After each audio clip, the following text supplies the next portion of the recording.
6 மாவட்டத்தில் மலைவாழ் மாவட்டங்கள் மட்டும் வேகமாக நிறைவேற்றினாங்க. அங்கே இன்றைய வரை ஊழியர்கள் குமரி கொண்டிருக்காங்க. இந்த கன்னியாகுமரி பக்கத்தில் இருக்க மாவட்டத்தில் இன்றைக்கு கூட ஊழியர்கள் பெரும் பிரச்சனை சந்திச்சுட்டு இருக்காங்க. இந்த வேளையில அதற்கு அடுத்தமாக வியாபிக்க ஆரம்பித்தவங்க ஒரு 7 மாவட்டத்தில் இந்த திட்டத்தை கொண்டு கொண்டிருக்க ஊழியர்கள் மறுத்து திருப்பி கொண்டு அவங்களுக்கு ஒப்படைத்தான். டிக்கெட் கொடுத்து டிக்கெட் கூட திருப்பி ஒப்படைத்தான். சில இடங்களில் கடை எடுப்பு நடந்துச்சு. இப்போ இவர்கள் இதை செய்த பிறகுதான் நீதிமன்றத்துடைய தீர்ப்பின்படி ஒரு அலுவல் ஆய்வுக்குள்ள ஒவ்வொரு மாவட்டத்துக்கு அனுப்பினாங்க. ஒவ்வொரு மாவட்டத்துக்கு அனுப்பின பிறகாக எங்களை போன்ற சிஐடியுடைய நிர்வாகிகள் மற்ற எல்லா தொழிற்சங்க நிர்வாகிகளும் அன்னைக்கு வந்தோம். HRM உட்கார்ந்துருந்தார். என்ன டிஎம் அவங்க கூட்டு வந்திருக்காங்க. எந்த பைபாஸ் திட்டத்தை அமல்படுத்துகிற தேனி மாவட்டத்தை சார்ந்த ஒரு டிஎம்ஐயும் கன்னியாகுமரி மாவட்டத்தில் டிஎம்ஐயும் பக்கத்தில் உட்கார வச்சுட்டு இங்கெல்லாம் சக்சஸாக இருக்கு, நீங்களும் செய்யணும் அப்படிங்கிற. நாங்கள் இந்த திட்டத்தை முழுமையாக கைவிட வேண்டும். இந்த சட்டத்தின்படி எதுவுமே நீங்க அப்படி ஒரு மாற்றம் சேகரிக்கணும். நீதிமன்ற தீர்ப்பு அதை நாங்கள் ஒண்ணுமே செய்ய முடியாது. எந்த நீதிமன்ற தீர்ப்பை நீங்க எல்லாம் செஞ்சிருக்கீங்க? தொழிலாளர் நீதிமன்ற தீர்ப்புப்படி இந்த தொழிலாளிகளை 450 நாட்கள் பணிமுடிச்சிருக்கிறோம். நீ நிரந்தரப்படுத்த சொன்னானே, நீங்க ஒரு தீர்ப்பாக அமல்படுத்திருக்கீங்களான்னு அரசாங்கம் இந்த நிர்வாகம் அது குறித்து ஏதாவது பேசியிருக்கீங்களா? மதுரை மாவட்டத்துடைய தொழிலாளர் நீதிமன்றம், ஈரோடு மாவட்டத்தில் தொழிலாளர் நீதிமன்றம் அதெல்லாம் ஒரு வழக்கை தீர்ப்பு அளித்தான். தீர்ப்பளித்த பிறகாக பல லட்சங்களை செலவழித்து இன்னைக்கு அதை கோர்ட்ல மேல்முறையீடு பண்ணிட்டு இருக்கீங்க. அப்ப இதற்கு மட்டும் நீதிமன்ற தீர்ப்பு நாம ஒத்துழைக்கணும். அது எந்த வகையில் நியாயம்? அப்ப நீ நல்லவனாக இருந்தால் தீர்ப்பு தொழிலாளர் நீதிமன்ற தீர்ப்புல இவ்வளவு தீர்ப்பு, இவ்வளவு லஞ்சம், இவ்வளவு பணம் நஷ்டம் கொடுக்க வேண்டும் என்று தொழிலாளிக்கு கொடுக்கும்போது அப்ப இந்த தீர்ப்பை எதற்கு மேல்முறையீடு செய்வீங்க? அமல்படுத்துறீங்களா? அப்ப நாங்க மட்டும் உங்களுடைய அத்தனை திட்டங்களுக்கு நாங்க அமல்படுத்திட்டு அடிமானாக வேலை பார்க்கிறீங்களா? வெற்றி பார்த்த பிரச்சனைக்கு எதையா சொன்னா 25 ஆண்டு காலம் ஒரு தொழிலாளி உங்களுக்கு பணிபுரிஞ்சிருக்கு, அவங்களுக்கு கடைசியில் கொடுக்கக்கூடிய தண்டனை ஒரு எட்டு பார்த்த பிறக்கிறதா? இடவசதியை காணல அப்படின்னு சொல்லி அவர் உடனே இடவசதி காணல. அது டிராவல் ஒரு நிமிஷம் டிராவல் ஆகிட்டாங்க. நீங்க நீங்க நாளைக்கு அங்கே ஒரு இடம் பாருங்க, இங்கே ஒரு இடம் பாருங்க, உடனே அதில் பாட்டில் ஊற்றி வச்சுருங்க. நடக்கக்கூடிய கதையை பற்றி பேசுங்க. 25 வருஷ காலம் ஒன்றுக்கு இருக்க போவதுக்கு ஒரு சின்ன கழிவறை வசதி இல்லை என்று இந்த தொழிலாளி திருப்பி பெற்று கொடுத்துருக்கான். எத்தனை மாநில மாநாடுகளை தீர்மானங்கள் வச்சிருக்கிறான், எத்தனை மாவட்ட மாநாடுகளை தீர்மானம் வச்சிருக்கிறான். ஒவ்வொரு தொழிலாளியும் இந்த டிஎம் சந்திக்கிற பொழுதெல்லாம் தொழிற்சங்க தலைவர்கள் கழிவறை பிரச்சனை பற்றி பேசலாம். ஒரு கழிவறையை கட்டி கொடுக்க மனசுல அந்த பில்டிங் ஓனரை கூப்பிட்டு ஒரு கழிவறை கட்டி அப்படின்னு சொல்லி கொடுக்க மக்கள் இவங்க பார்த்து சேகரிக்கக்கூடிய தீர்ப்பு வந்தா மட்டும் அன்னைக்கு உடனே இடம் மாற்றுவாங்க, வாடகை கட்டிடுவாங்க. ஏன்னா இதை சம்மதிச்சு நாம செஞ்சுட்டா இந்த வாடகையில் ஒரே மாதம் கூட கொடுக்க மாட்டான். அடுத்த மாதம் அந்த தொழிலாளி தலையை வச்சுட்டு போயிடுவான். இங்க இருக்கிற டிஎம்கிட்ட போய் நம்ம கேட்டோம்னா அவர் சொல்லுவார் கொஞ்சம் அட்ஜஸ்ட் பண்ணி போங்க சொல்லுவார். வேற எந்த மாற்றமும் கிடையாது. கொரோனா காலத்தில் நீங்க தடுப்பு சொல்றீங்களா, அதை செய்ய சொல்றீங்க, இதை செய்ய சொல்றீங்க, அத்தனை செய்யணுமே. என்னைக்காவது பில்லை கிளைம் பண்ணிருக்கியா? ரோடு அடிக்க வைக்கிற பில்லை நீ கிளைம் பண்ணிருக்கியா? அட்டைப்பட்டி கரெக்டா இருக்கு கிளைம் பண்ணிருக்கியா? எந்த கிளைமும் கிடையாது. அமைச்சர்கிட்ட பேசலாம், நாங்கள் உடஞ்ச பாட்டுல நஷ்டம் தரணும், இதுவரை தரல. இப்போ அவன் தொழிலாளி மூலம் 18 கிடக்கும், உடஞ்ச பாட்டு வராமல் இருக்கணும். அவன் என்ன செய்யலாம்? இங்க இருக்கிற ஓனர் விட மாட்டேங்கான். நீ உடஞ்ச பாட்டு கணக்கு எழுதுனா ஓம்பரை பிடிச்சிட்டு வாங்குறான். இப்படி பல்வேறு சிக்கல்களை இதுவரை எந்த பழைய மதிப்பத்தில் இருக்கீங்களா? 2000 ரூபாய் சம்பளம் கொடுத்தான்னா 750 ரூபா மாதம் கொடுக்குற பெட்டிகேஷன் நிறுத்திட்டாங்க 2 மாசமா. அந்த சம்பளம் கொடுக்கப்பட்டதுல பாதி தொகை நிறுத்தி வச்சுட்டு பேசுறாங்க. ஒரு கடைக்கு தேவையான பேனா பென்சிலை வாங்கி தர கூட உங்களால் முடியல, அந்த பெட்டிகேஷன் நிறுத்துகிறீர்கள்.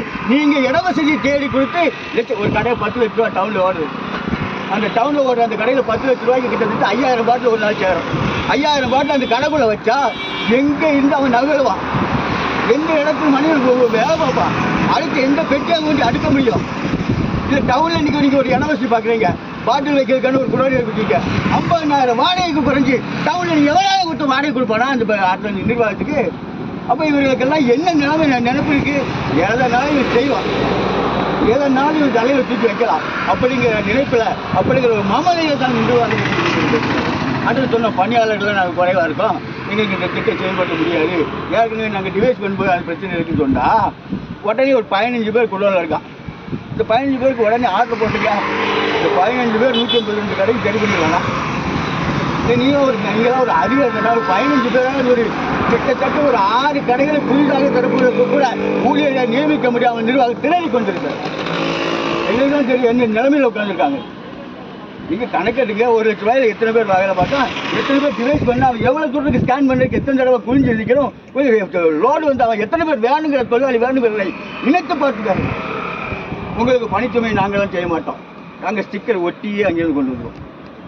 டிசம்பர் மாதம் 26ஆம் தேதி டிவைஸ் ஸ்கேன் பண்ணக்கூடிய சிஸ்டம் துவங்கியது. இன்றைக்கு கிட்டத்தட்ட 1 வருஷ காலமாக திருநெல்வேலியில் அந்த டிவைஸினுடைய கடைசி முடிவு என்னவோ அதன்படி கணக்கு எடுத்துக்கோன்னா அதை எடுக்க மாட்டேங்க. நீங்கள் நைட்டு 1 மணிக்கு அப்புறம் 5 வீட்டுக்கு 12 மணிக்கு கூட்டிட்டு போய் வீட்டில் உட்காந்து கணக்கு பார்த்து இவங்களுக்கு எஸ்எம்எஸ் மகளிருக்கு எஸ்எம்எஸ் போகணும். ஏங்க அது 1 மணி நேரம் 2 மணி நேரம் எக்ஸ்ட்ரா வேலையாக இருக்குது. 12 மணி நேரம் வேலை, 12 மணி நேரம் வேலையை காலையில் 12 10 மணிக்கு அப்புறம் நீ 2 மணி நேரம் சூப்பர்வைசர் வேலை பார்த்தா நீ ரிப்போர்ட் கொடுக்கணும். அந்த டிவைஸ் தானே அவர் அழகா சொல்ற பைபாஸ் சிஸ்டம் என்று 10 ரூபாய் அதில் அழித்து வந்துவிடும். உங்களுக்கு தேவை என்றால் 1 மணி நேரத்தில் மாற்றத்தை செய்கிறவர்கள் அதே டிவைஸில் எஸ்எம்எஸ் கேட்ட செய்தி அந்த எஸ்எம்எஸ் மூலமாக கொண்டு வாங்கன்னா அது கூடிய விரைவில் கொண்டு வந்துவிடும். அது எப்படி நடக்கும்? 1 வருஷம் ஆச்சு. டிசம்பர் மாதம் 26ஆம் தேதி நடந்த விஷயத்தை இன்றைக்கு வரை அது மாற்றத்தை கொண்டு வர முடியல. எஸ்எம்எஸ் தான் போடணும். அது எஸ்எம்எஸ் போடணும்னா காலையில் 6 மணிக்கு இவங்க எழுப்பிடுவாங்க. ஏன் எஸ்எம்எஸ் போட ஒரு மனுஷன் தானா கொஞ்சம் அதன் தூங்கிட மாட்டானா? அதன் தூங்கிட மாட்டானா? ஒரு சின்ன பிரச்சனைகள் இருக்கிறாரா? அவங்க எல்லாருமே அப்படிதான் இருக்கணுமா? 10 மணிக்கு கடையை துறக்க வேண்டும் என்று நம்பிக்கை போச்சு போராட விபத்துக்குள்ளாகிறார். இன்னைக்கு அவருடைய மனைவி இந்த பெரிய காயங்களை பெற்ற பிறகு கூட இந்த தொழிலாளர்களுடைய பிரச்சனையை சரி செய்ய வேண்டும் என்பதற்காக நம்ம நம்மளோட வந்திருக்கிறோம். அவருடைய செயலுக்கு நம்ம பாராட்டுகளை வாழ்த்துக்களை தெரிவித்துக் கொள்கிறோம்.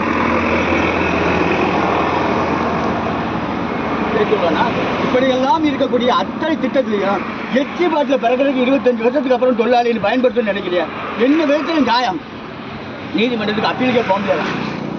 மது வழக்குத்துறையில அமலாக்கத்துறை உள்ள வந்துட்டுன்னு சொன்ன உடனே நீங்க சென்னை ஹைகோர்ட்டு தீர்ப்பு கொடுத்தது அமலாக்கத்துறை செய்ய சரி என்று உடனடியாக சுப்ரீம் கோர்ட்டுக்கு போனீங்களா? 20 லட்சம் 30 லட்சம் செலவழிச்சு வழக்கறிஞரை வச்சு வாதாடினீங்களா? ஏன் இப்ப இதுக்கு வாதாட முடியாதா? இந்த 25,000 தொழிலாளர்களுடைய பிரச்சனைகளுக்காக வாதாட முடியாதா? வெறும் 15,000 சம்பளம் கொடுத்துட்டு உனக்கு பாட்டில் பிறக்கணும், பாட்டில் ஸ்கேன் பண்ணணும், கணக்கு எழுதணும், உன் பணத்தை ஹேண்டில் பண்ணணும், பேங்க்ல ஒப்படைக்கணும், காட்டில் சுடுவாட்டில் கடை வைக்கிறேன், அங்கே என் உயிரை குற்றமாக வைத்து நான் வேலை பார்க்கணும். இவ்வளவுக்கு பிறகு நான் வேலை பார்க்குறேன் போகக்கூடிய நான் கொடுக்குற பாட்டில் கொடுக்கும் போதாவது நிதானமாக இருப்பான். இப்போ எச்சி பாட்டில் திருப்பி கொண்டு வரும்போது அவன் எப்படி இருப்பான்? கொஞ்சம் நினைத்து பார்த்துருக்கலாம். அந்த மது முழுவதும் குடித்த பிறகு அவன் 10 ரூபாய் கேட்பானா 20 ரூபாய் கேட்பானா? சொல்லுங்க, அவன் எந்த பாட்டில் கொண்டு வரான்னு சொல்ல முடியுமா? அவ்வளவு வேலைப்பழுவையும் இன்னும் ஊழி இருக்கான் சமாளிக்கணும்.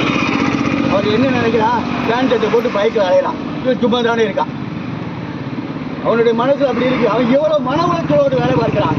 ஒரு விற்பனையாளருடைய மனைவி தன்னுடைய பதிவு பண்ணியிருக்காங்க சமூகத்தில், எல்லாருமே பார்த்துருப்பீங்க. அவர்கள் எவ்வளவு தூரம் கோபப்படுறாங்க. அந்த விற்பனையாளருடைய மனைவிக்கு இருக்கிற கோபம் இன்னும் நம்ம தொழிலாளிகளுக்கு இல்லை என்று நினைக்கல. தொழிலாளிகள் அத்தனை பேரும் இருக்கு.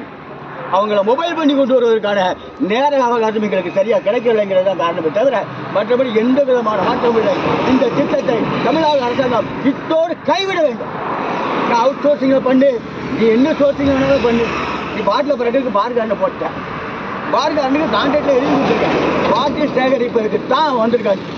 அப்புறம் அவன்கிட்ட இருந்து பிடிச்சி இவன்கிட்ட கொடு, இவன்கிட்ட இருந்து பிடிச்சி அவன் கொண்டு வருவானா? அவன் நம்மகிட்ட ராத்திரி கொடுப்பான். அவர் ராத்திரி கொடுத்து 500 பாட்டுக்கு அவர் 5000 ரூபா வாங்கிட்டு அவரு போயிடுவாராம். அதை நான் கணக்கு பார்த்து இங்கே கொண்டு வர கட்டணுமா? இவங்க ஒரு மனு அவங்க கொண்டு கொடுப்பாங்க, அதுக்கப்புறம் அவருக்கு ரிலீஸ் பண்ணுவாங்க. எவ்வளவு நயம்பைய வேலையெல்லாம் பார்த்துட்டு இருக்கீங்க. எவ்வளவு மோசமான வேலை இது, எவ்வளவு கொடூரமான வேலை இது. மனித உரிமைகளை அத்தனையுமே அழுகின்ற வேலை. ஏன் மருந்து கடையில் பூரா மெடிக்கலில் வாங்குற பாட்டில் பூரா தெருவில் தான் போடுறான். ஏன் மெடிக்கலில் பூரா பைபேக் சிஸ்டம் போடுங்க பார்ப்போம். ஒரு 100 மில்லி இருமல் மருந்து வாங்கினா 10 ரூபா நிப்பாட்டிட்டு குடிச்சு வந்து பாட்டில் குடிக்கலாம். பைபேக் சிஸ்டம் எங்கே இருக்கு? நீ காவல்துறை அலர்ட் பண்ணு. பொது இடங்களில் குடித்தால் 1000 ரூபாய் ஃபைனு, அவங்களுக்கு அந்த அதிகாரத்தை வழங்கு. ரோடு ஓரங்களில் குடித்தா 1000 ரூபாய் ஃபைனு அதிகாரத்தை வழங்கு. கல்யாண மண்டபத்தில் குடித்தா கல்யாண மண்டப உரிமையாளருக்கு 20,000 ரூபாய் ஃபைனு. தன்னால கட்டி வருவான். போர்டு எழுதுவான், மது அருந்துவதற்கு இங்கே அனுமதி இல்லைன்னு எழுதுவான். இங்கே பூரா பேர் கல்யாண மண்டபத்துக்கு போகிறான், 8 லிட்டரா 10 பாட்டில் 20 பாட்டில் வாங்கிட்டு போகிறான். குடிச்சு அங்கே போட்டு போகிறான். அங்கே போட்டு போகிறதுக்கு இங்கே இருக்க தொழிலாளி அலையணுமா? கேட்டா ஆளக ஏதாவது தப்பு பண்ணுறதுக்கு தொக்கையிட தண்டை கொடுக்கணும். அந்த அளவுக்கு கேவலமான தொழிலாளியாக இருக்கா? ஒரு 25 வருஷம் தொழிலாளி அல்லவா? உங்கள்கிட்ட நிரந்தரப்படுத்தப்பட்ட அன்றைக்கு 1 லட்சத்துக்கு மேலே சம்பளம் வாங்குகின்ற தொழிலாளி அல்லவா? வெற்றி காசுக்கு கை நீட்டுறோங்கிற ஒரு காரணத்துக்கு தானடா நீங்கள் எல்லாரும் எங்களை அழுத்தமாக நடத்துறீங்க. நாங்கள் கை நீட்டி பிழைக்கிறோம். அந்த கை நீட்டி பிழைப்பதை உருவாக்குறது அரசாங்கம், இந்த நிர்வாகம். அவனுக்கு உரிய சம்பளத்தையும் உரிய மரியாதையும் நீங்கள் கொடுத்துருக்கீங்கன்னா இது நடந்திருக்குமா? நீதிமன்றம் இந்த தீர்ப்பை வழங்கியிருக்குமா? நீ நீதிமன்ற தீர்ப்பை வழங்கல, இன்னும் அதை ஒத்தி வச்சிருக்கத்தான் செய்தான். நீங்கள் இன்னும் அமல்படுத்துங்க கேட்டான். இங்க இருந்து வாங்கிட்டு போன ஆய்வறிக்கையை இவர்கள் இன்னும் சப்மிட் பண்ணல. எல்லா தொழிற்சங்கமும் மறுத்து இருக்கிறது. இந்த திட்டம் எங்களுக்கு தேவையில்லை என்கிறது. அப்படிங்கிற விஷயத்தை இவங்க கொண்டு போய் அங்கே வைக்கட்டும். அதுவரை காலம் தாழ்த்துவோம். இன்னும் சொல்ல போனால் இன்னும் அதிகப்படியான தொழிலாளர்கள் வர வைப்போம். நம்ம நியாயத்தையும் நம்ம உண்மையையும் அந்த தொழிலாளர்களுக்கு பேசுவோம். மிகப்பெரிய மோதலை உருவாக்குவோம். நீ காலி பாட்டில் எங்களை பிறக்க சொல்ல, அதை விட மானங்கட்ட தொழில் எதுவுமே இல்லை. எச்சி பாட்டில் பிறக்க சொல்லக்கூடிய சலுகைக்கு எங்களை கொண்டு வந்துட்ட. இனிமேல் நீ என்ன நான் என்ன போட்டு பார்ப்போம். வீதிகளில் இறங்கி தொழிலாளியோட ஒற்றுமையோடு என்று கூறிக்கொண்டு